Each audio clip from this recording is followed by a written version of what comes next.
Bonjour à toutes et à tous, vous êtes sur Reportage et nous sommes le mardi 19 mars 2019. Aujourd'hui, Reportage vous emmène au cœur de la région de Cognac, précisément en Charente, à Javrezac. Découvrir les domaines Jean Martel.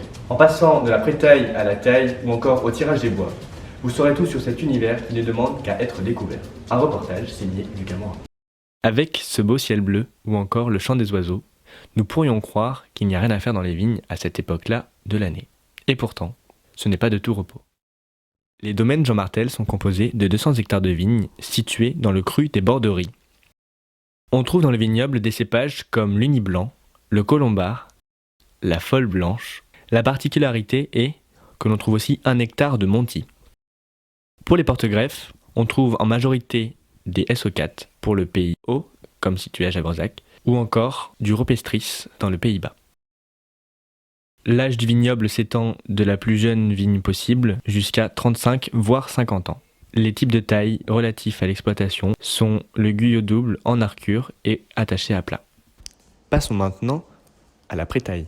Le prétaillage sur le domaine de Gallienne cette année est exceptionnel car nous avons eu un orage de grêle au mois de mai. Vu l'état de la vigne, physiologique de la vigne, mon choix a été de prétailler afin de pouvoir ramener la taille au maximum près du tronc.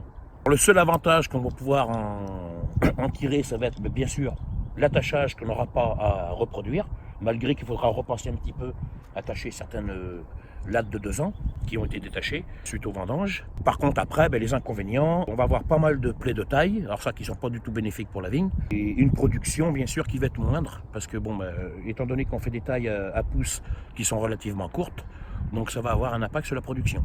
Le prétaillage a été effectué sur le mois de décembre, étant donné que sur Gallienne, nous avions 130 hectares de vignes à prétailler. Les temps de travaux, donc environ 1 heure par hectare. C'est un travail qui a été effectué donc, par l'entreprise, donc c'est une entreprise qui nous le fait, pour un coût de 50 € de l'heure. Donc ça va nous revenir environ à 50 € de l'hectare. Après avoir prétaillé, nous pouvons maintenant passer à la taille. On va tailler un pied de vigne. Donc le but c'est de bien conserver le V, ça c'est déjà un pied qui est déjà établi. Choisir 2 belles lattes et si possible 2 coursons de rappel qui permettront l'année prochaine de redescendre le pied. Le courson de rappel il est déjà ici. On s'assure bien qu'il y ait un œil dessous, un œil dessus. Voilà. Et puis les lattes, alors on fait en sorte de choisir une belle latte qui soit dans le prolongement un peu du rang. Celle-ci par exemple est malade, donc ça on va pas la prendre, mais on va garder celle-là. Voilà. Bien s'assurer de nettoyer aussi la latte et faire en sorte qu'il y ait 8 yeux. Ça c'est 8 yeux, c'est les directives en fait de notre responsable. Pareil, même chose de l'autre côté. Donc cette latte là par exemple je vais pas le garder parce qu'elle part dans l'autre sens du rang. Donc je vais en choisir une qui part dans le bon sens. Celle-là que je la garde pas. Je garde un petit portion de rappel ici. Et je vais prendre celle-ci. Les yeux aussi. Par exemple ici. Donc là je vais tailler là. Et bien s'assurer que ça fasse la taille à peu près d'1 pouce. Pour éviter donc qu'il y ait une propagation de maladie. Dans un premier temps, Laurence va réaliser un attachage en arcure, qui consiste donc à plier la baguette vers le fil du bas, pour la coincer, la maintenir, et maintenir donc l'ensemble du pied.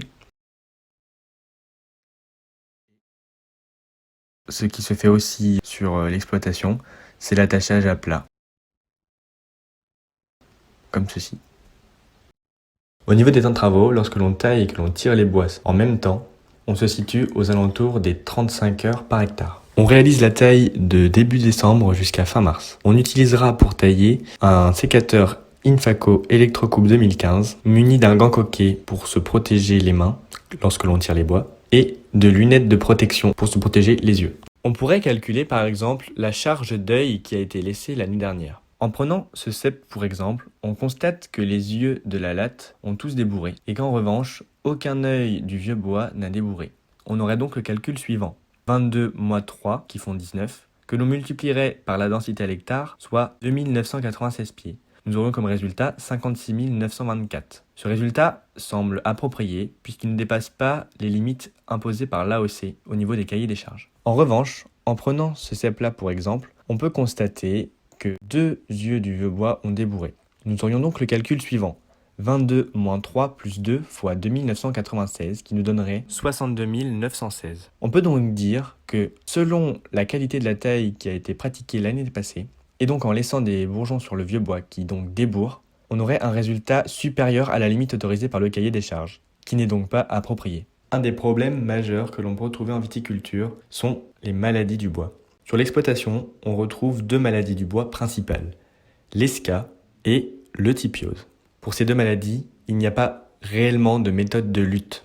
Cependant, la réalisation d'une taille parfaite respectant le principe d'Eugène Poussard, c'est-à-dire les courants de sève et les cônes de dessèchement, permettront et limiteront l'accès aux maladies du bois. Après avoir taillé, si ce n'est pas déjà fait en même temps, il faut tirer les bois. Le tirage de bois seul prend environ une quinzaine d'heures par hectare. Sur l'exploitation, le tirage de bois se fait par les ouvriers, mais il est aussi parfois nécessaire de faire appel à des entreprises. Ces entreprises seront payées soit à l'heure, soit au nombre de pieds qu'ils auront effectués. Les prix du travail à façon ont été fixés au 1er janvier 2019 pour la Charente. En effet, le temps passé pour tirer les bois sur 1000 pieds sera de 8h30 et le prix payé pour 1000 pieds sera de 85,25 €. Enfin, il faut ensuite se débarrasser des bois qui ont été tirés. Il y a plusieurs options. Pour les bois tirés, on peut faire passer la broyeuse qui déstructurera les bois et donnera de la matière organique au sol. Mais il faut aussi ramasser les sous-chauds, les ceps de vigne morts qui ont été enlevés car ils étaient malades. Cela fait d'ailleurs un peu partie d'une prophylaxie, puisque ils vont être brûlés. L'action de brûler les sous-chauds s'appelle l'écobuage et est soumise à certaines restrictions. Dans un premier temps, il faut téléphoner à la mairie, leur indiquer les références cadastrales pour savoir s'il est possible de réaliser un écobuage ou non. De ce fait, s'ils acceptent, ils détermineront un ordre de jour où il sera possible de réaliser l'écobuage. Ensuite, le jour même, à 10h précisément, il faudra appeler le SDIS de la région concernée pour savoir s'il est possible ou non de réaliser l'écobuage. Dès leur feu vert, ce sera bon. Merci à tous d'avoir regardé ce reportage. Quant à moi, je vous retrouve demain pour un nouveau numéro. Merci beaucoup et à bientôt. Au revoir.